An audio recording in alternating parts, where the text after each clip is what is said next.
Hey, I'm ready. You got a thing made? I think the last year they drill holes in the plastic. Did you see we made QST again this month? Yeah, so that full sharp. Okay. You're on. Is this going over to WorldNet too? Yeah. I'm Dave Seitz, Bethany Relay Station manager. This is the control room at Bethany Relay Station. And if we can wake everybody else up from around here, we're the master control room where the master control console has about 8 channels of audio coming into it. And those are distributed to the 6 AM broadcast transmitters and 2 sideband transmitters. Most of the switching is all computer controlled to deal with the program feeds as well as the monitor feeds. It's all automatic, computerized, and runs off of a preset program. So we don't have to fool around with any of the switching anymore, except in special circumstances. The computer which runs the switching is just a standard IBM PC, and runs off a home-developed program that was developed between Bethany and Delano, California. And it's similar to the switching systems that are being used at all the other relay stations now. And at the right time, it switches the right program to the right transmitter and gets it on the air. It also turns on the tape cartridge machines and everything else for sign-ons and sign-offs. Below the computer, which is running the audio control system, is the remote control for a single sideband feeder system.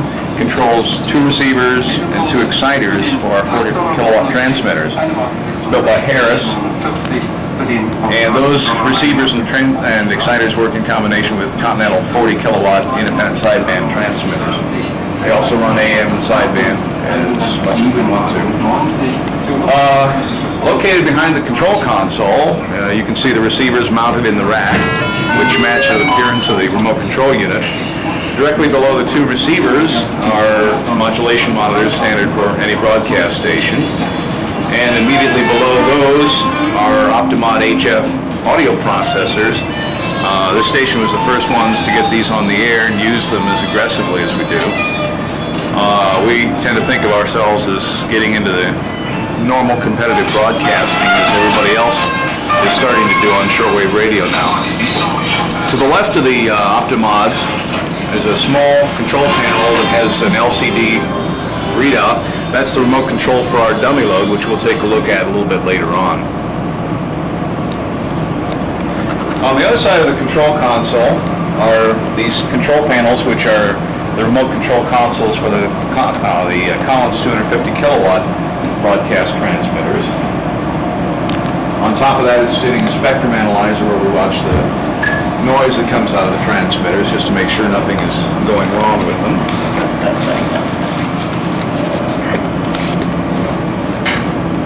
Drake R8s? No, this is an R8000. Drake Radio is just up the road from us in Dayton, and this is a Drake R8 that was made specifically for VOA. It's a rack mount version of their R8, which is a very sophisticated shortwave listeners receiver, and the actual proving of the receiver in a high-intensity RF environment was made down here at VOA. It actually came out of the Dayton Amateur Radio Association last year when the Drake folks offered to drag one of these things down here and try it out to see how well it would work, especially in a European environment with the high-intensity broadcast. They wanted to see how well it would work down here, so they loaned us one for a few months. We fell in love with it and bought one. We're just listening to VHF harmonics, UHF harmonics. When you have transmitters that are this powerful, the stuff is still going to send some trash out. And for the power levels we're talking about at 250 kilowatts, the 30-second harmonic still has a couple of watts to it. Below the receiver are frequency synthesizers that control the actual on-air frequency of the transmitters. Let's see, below the Drake receiver is the SIS remote control terminal for the satellite system out in the back. And with it we control the SIS operation if we need to. It also is kind of an alarm panel to let us know what's going on out in the box. You ready? Do it again. Okay, we're back. These are 40 kilowatt Continental 821As, and they're used for program feeder transmission to our other overseas stations. This one typically provides program backup to their satellite for Tangier and Munich. It's capable of single sideband, AM, independent sideband. It will do just about everything. It can carry 2 program channels simultaneously with independent sideband. It's the Collins 250 kilowatts. You may not be able to... What? Hello? I don't think you can hear anything. Can you hear anything? Get the earphone. Yeah, it's okay. Right. These are Collins 820A's 250 kilowatts. AM, all auto-tune. Just dial in the frequency, push your button, and run for our lives. These are 1962 million also. But nothing's on. It's on down there. Oh, it's on. Later on tonight, everything's going to be on. That's what the DVI does. And then the calls, aggregate and stuff. I've got a light back here.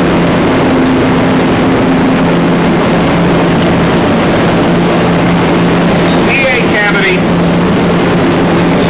Where that little screen folder is down there. It says open the mod, defense, and blah, blah, blah, blah.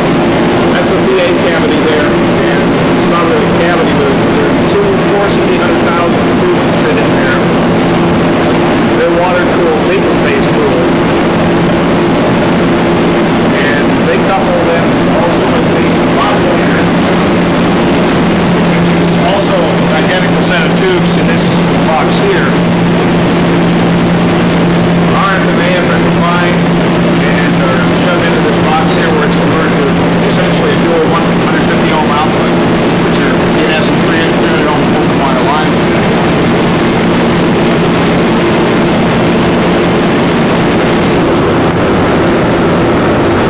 Again, Dave, we got your basic heavy iron here. These are the modulation reactors, the plate supplies, screen supply, the rectifiers, filter chokes, and capacitors.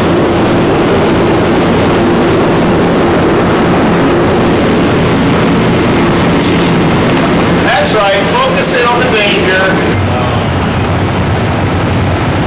Smoothing effect on the line itself.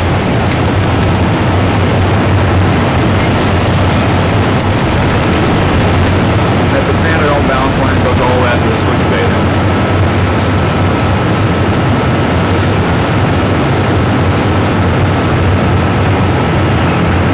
Box there.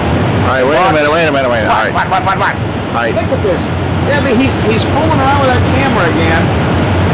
There's the coax output of the transmitter. Yeah, it comes into the bottom of the box. Yeah. The box contains a remotely controlled tuning unit that simultaneously balances the line and tunes it for the transmitter.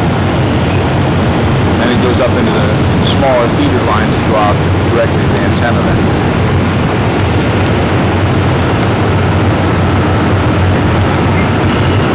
On the brain now. Remember, club members, this is your club president.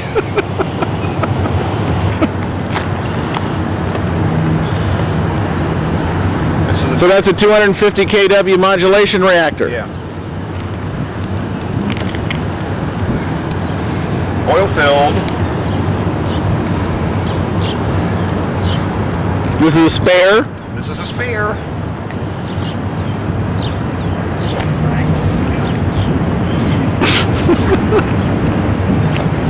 What do we see in the background? Those are rhombic antennas. There are 2 series of the antennas. Those rhombic antennas are aiming that way, which is south to South and Central America.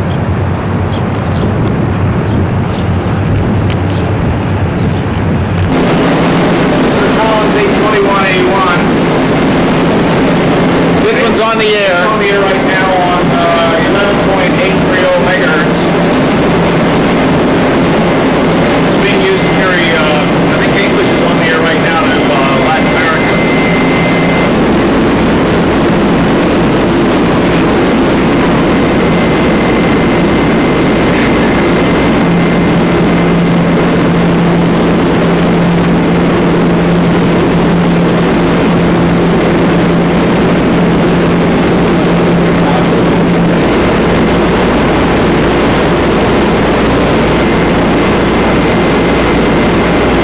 these things on. Oh, yes.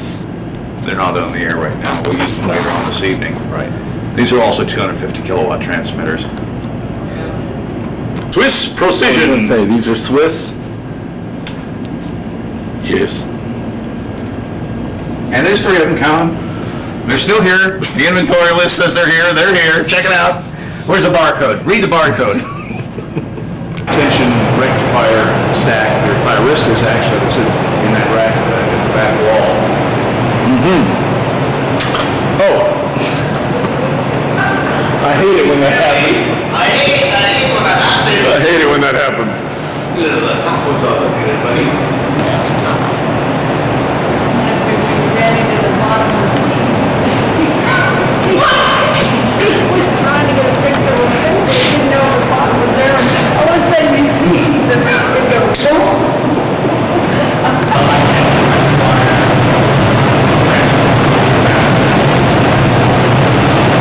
More power supply stuff. Oh, okay. Could have went, oh, wow.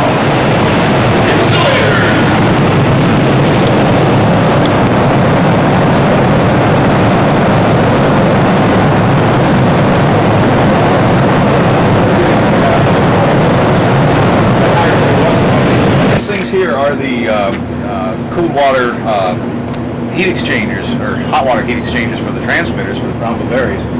And essentially it's a big automobile radiator. Take the hot water that comes out of the transmitter, cool it by just pulling air through a condensing coil, and back the water goes into the system.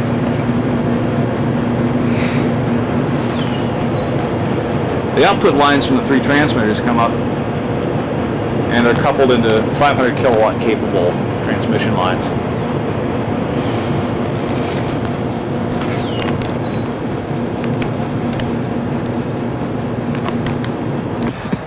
Here's the way it works.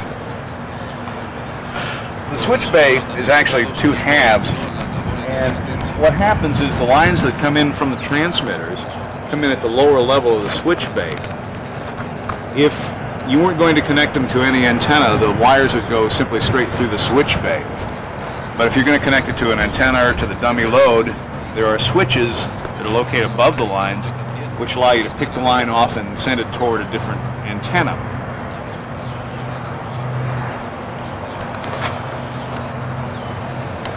The output of the switch bay is 300 ohms, and it gradually steps up in quarter wave sections until it reaches 500 to 600 ohms.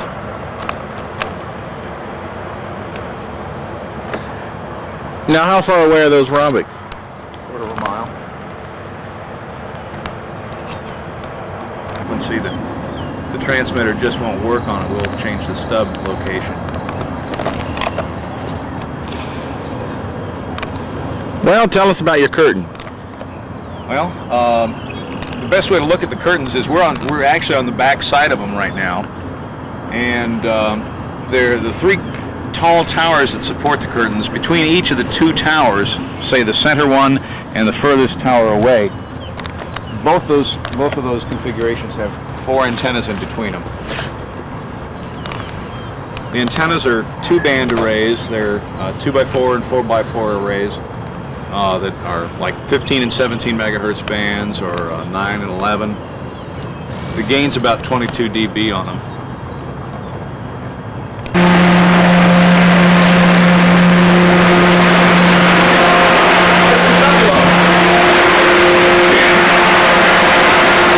This is where the line comes in from outside from the switch bay. Comes in through ducted line. The top takes right into the downward. Comes into this exponential horn. Inside the horn is a 250 ohm resistor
What you're seeing now is the 120 or the 300 ohm transmission line coming into a matching transformer, which provides a splitting and impedance transformation down to two 122 ohm 6-wire transmission lines to feed the actual antenna. This is one of the 6-wire lines, and if you follow it up to the top of the transmission line pole, it splits again into two other 6-wire lines. One feeds the upper half of the antenna, one feeds the lower half of the antenna, which is one side then of the antenna. Same thing happens on the left-hand side of it, just on the other side. These are 2x4 curtain arrays. Again, the gain is about 22 dB over an isotropic antenna. There are... What over a dipole? Huh? Over a dipole? 17.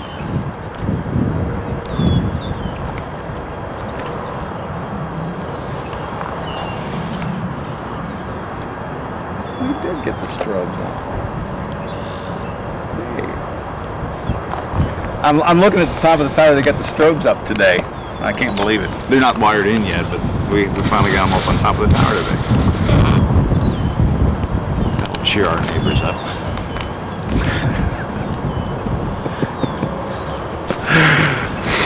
We'll turn the strobes off at night and just use beacons. Anyway, there's 4 curtain antennas in between one tower and another. This set that's closest to us right now faces central and southern Africa, northern and central Africa.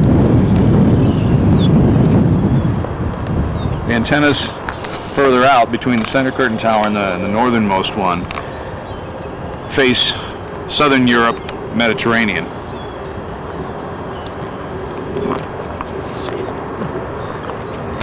Let me get oriented. First, I'll start with you and then I'll go up. We're standing at the base of the T1 curtain antenna, which is aimed at Africa. We're standing on the reflecting screen side, and directly above us is the reflecting screen used to provide a little bit of suppression to the rear of the antenna to keep it directional. Otherwise, a curtain antenna is simply a natural bidirectional radiator. We put the reflecting screen on there simply to keep unwanted radiation from heading out the back of the antenna. In front of the reflecting screen then are the dipole elements. These are open dipole elements. This is an old design antenna from the 1950s. And it's very narrowband because of it.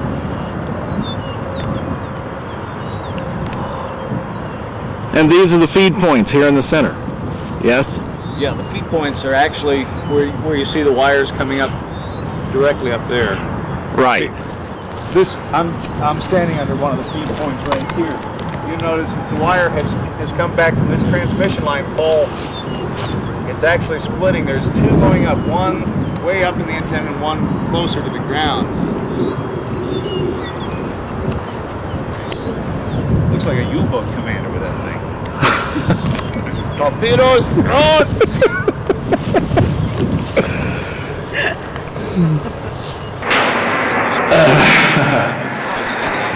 Eat your hearts out, guys.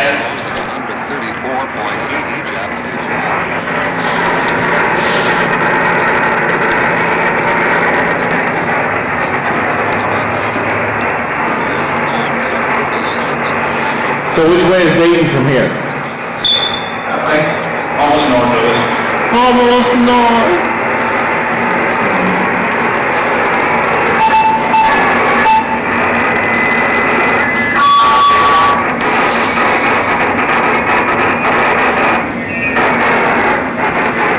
I hear a little interference in there. Oh yeah, it's really bad when all the transmitters are on. This has an antenna to the rear, 200 watts. In this little box, yeah? Shut up.